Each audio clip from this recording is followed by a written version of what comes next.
Hey everybody, it's Karen again. I wanted to follow up on my video from Tuesday.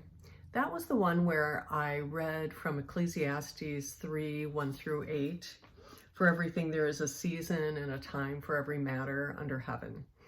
And I also shared the collages that Sarah Light made describing the losses that she's experiencing now because of COVID-19, but also the sense of gain, a time to lose and a time to gain, and some reflection on that experience that we all might have. After I wrote that, I posted it on Facebook, as I always do, and my friend Paul Hooker wrote a response that I want to share with you today, and with his permission, I will do that. Paul is the director of the Doctor of Ministry program at Austin Presbyterian Theological Seminary. He's also an Old Testament scholar by training, a pastor, a poet, and an all-around wonderful man. So I want to share his words of wisdom. He said, "I'd like to add a thought, if I may, consistent with the collages you showed us." He says, "I cannot read Ecclesiastes 3, 1 through 8 without also reading 3, 9 through 15. So I want to read that for you so that you'll know what he's talking about. "What gain have the workers from their toil?" Ecclesiastes writes.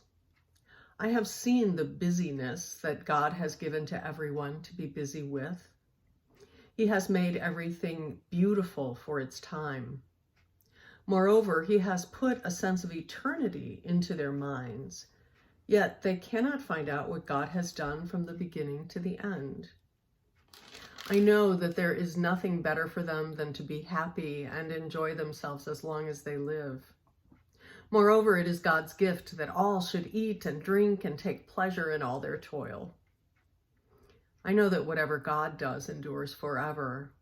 Nothing can be added to it, nor anything taken from it. God has done this, so that all should stand in awe before him. That which is already has been, that which is to be already is, and God seeks out what has gone by."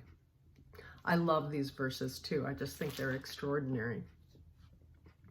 So what Paul says about this, he says, in that continuation of the meditation, the teacher seems to answer the regularity of the times with a fundamental question all of us are asking in one way or another, especially in these days. What gain has the worker from toil? The teacher, which is what the author of Ecclesiastes is called, the teacher goes on to observe some truths. That we have been given busyness to be busy with. The Hebrew is inyan, which connotes something like what we would call busy work. And then the teacher makes the most extraordinary observation that God has made everything beautiful in its time and put eternity into the human mind so that they cannot find out what God has done from the beginning to the end. The teacher hereby suggests, I think, that even if there is an order, a structure written into the intricacies of the universe, it lies beyond us, however much we might yearn to know it. We have a sense of it, perhaps, an inkling, a glimpse, but we do not see it in its fullness and cannot claim to understand it. However, we are given a gift to be happy and enjoy ourselves, to eat and drink and take pleasure in work. In other words, life itself and the living of it are nothing less than the gifts of God, meant to be the center of meaning and the source of joy. In these days of threat and uncertainty, when the order of life seems to be at least stumbling, if not collapsing altogether, the teacher would advise that we seek the goodness that is written into the warp and weft of life. The aroma of brewing coffee, the smell of a blossom, the value of a task completed, the peace of an "I love you," even if offered from a distance.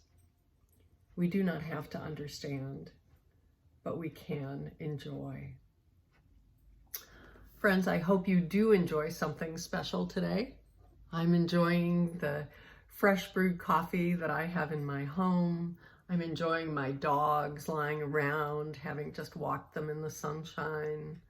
I'm enjoying thinking about my to-do list that actually has some fun things and some work things and lots of busy work and toil, and hoping that I'll be satisfied with what I get done, that I'll take pleasure in the conversations that I have over the phone or Zoom, and then I'll be outside today looking for those blossoms. Friends, be well, stay safe, keep the faith, and God bless.